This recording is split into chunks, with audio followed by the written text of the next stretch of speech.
here we are on the 66th floor of a big building in Manhattan. We're surrounded by clouds.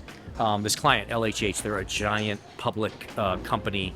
And they asked me to do a speech, and I do speeches all the time, and I love doing it. But then they heard about my podcast, and they said, why don't we do a speech and do a podcast? Let's record the podcast live in front of an audience. I've never, ever done that before.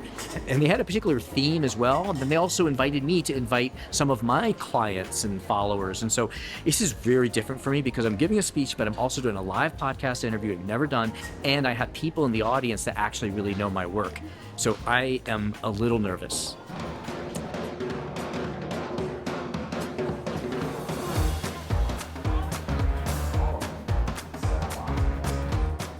Cool thing about being nervous is really that's the whole theme of today, is about that we're entering this new world where we don't know what's going to happen. We're in a world of turbulence, of disruption, and the trainings and habits that we had in the past may not be relevant anymore. So if we're feeling nervous, we're feeling stressed, we're feeling uncomfortable, that is a good thing, because what we're doing is we're learning new skills and we're learning new habits, and that is how we start owning the new game. You don't play the new game the same way that you played the old game. We need a new playbook.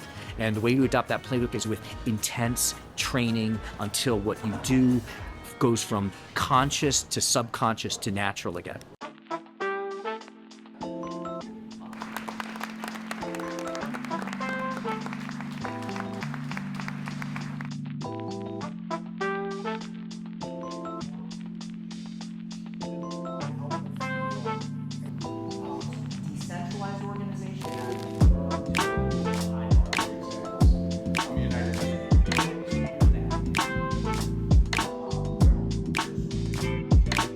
No two of my speeches are exactly the same. I always adapt it to the client.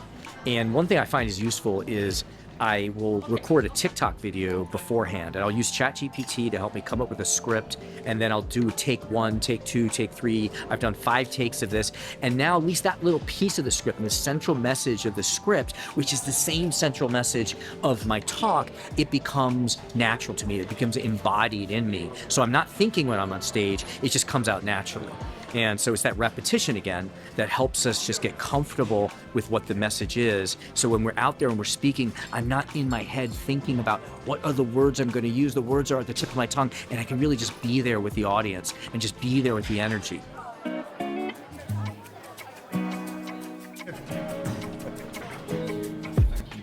This event is really important to us because we were hoping to bring together thought leaders, C-suite, people who we really wanted to influence and explain to them about what leadership looks like, what the future looks like, and how we all work together. The speakers are just so insightful. I learned so many different things over the day, and it's also great people to connect with and talk to. It's a well worth the time that you would spend coming to something like this. And at the end, you get to eat good snacks. Going into this event, today I cannot believe we're actually here at the event. It feels pretty surreal that everything came together. We have been planning this event since last fall, I think one of our first meetings was.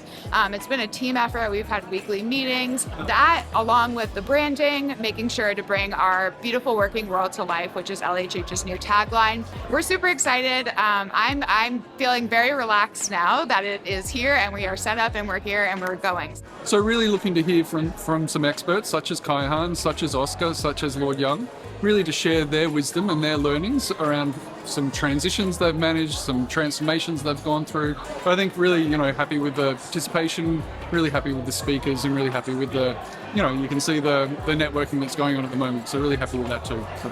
How was today to fit into the overall brand strategy or plan of LHH? I think this type of event is important for us because what we really believe fundamentally is that, leadership and the roles in companies are changing, and we can help to, help companies figure out how to change leadership styles, leadership frameworks, things like that. The role of the manager is changing a lot in this new world. You have such remarkable people here in the audience, alumni. and I learned a lot talking to them afterwards. Awesome. So where can people find out more and connect with and follow LHH? So on the website, obviously, we have a website that explains everything that we do, and you can contact me and our leaders. I think everybody would be very happy to interact.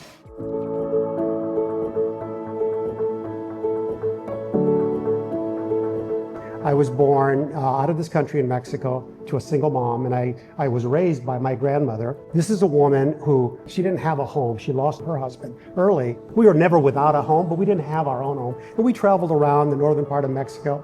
And I just remember holding her grizzled hand and walking down these dusty sort of roads, literally, and never feeling that we were different or that we didn't have anything. Her strength and her conviction and her ability to turn the other cheek and never blame anyone, and all these incredible human qualities that we want to be, she lived them all. I didn't recognize that at the time, but it was embedded part of me. You know, the one question I get a lot is about leadership and the concept of it and how do you become a good leader and all the various questions. Then there are thousands of books out there that everyone can read. My answer, my very simple answer is that leadership is never, and I mean never, about you, but it's about the people you lead.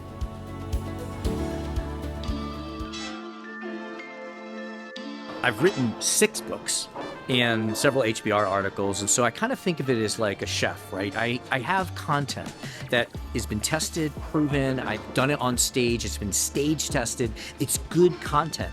And what I'll do is I will combine and I'll mix these different ingredients to create a new meal. So it's a personalized, customized meal for the event, for the client, but I'm not taking too many risks on stage because our clients don't want us to take too many risks.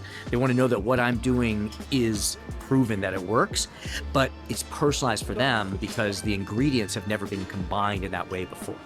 It takes a while for people to ask me questions because I have a lot of content, and I think the content forces people to think differently. So there's like an absorption time.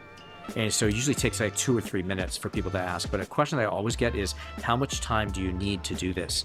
Do I need to spend a whole day with my team thinking this strategic way, or can I do it in shorter increments of time? And I think that the key strategic decisions that we make that shape the future of our businesses and our organizations, they don't come in December. They don't come on schedule. The key is to practice think fast and think slow. Recognize when you're about to make a key strategic decision that is going to have long-term implications, and then stop and think and debate. And even if you're running out of time at the meeting, if you have another meeting, recognize that now is the time to spend the time to think about options and debate different options.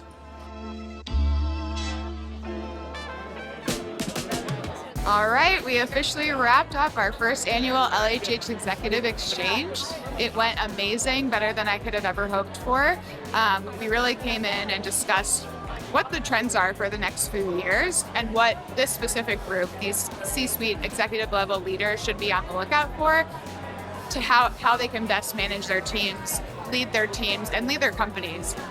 For next year, I think it's not about what I would do differently. The only thing I would change is the fog, but how we grow, what's next, how do we make it bigger, how do we invite more people, and all of that. So super excited about next year, and I just look forward to seeing everyone again. And now, time for some wine.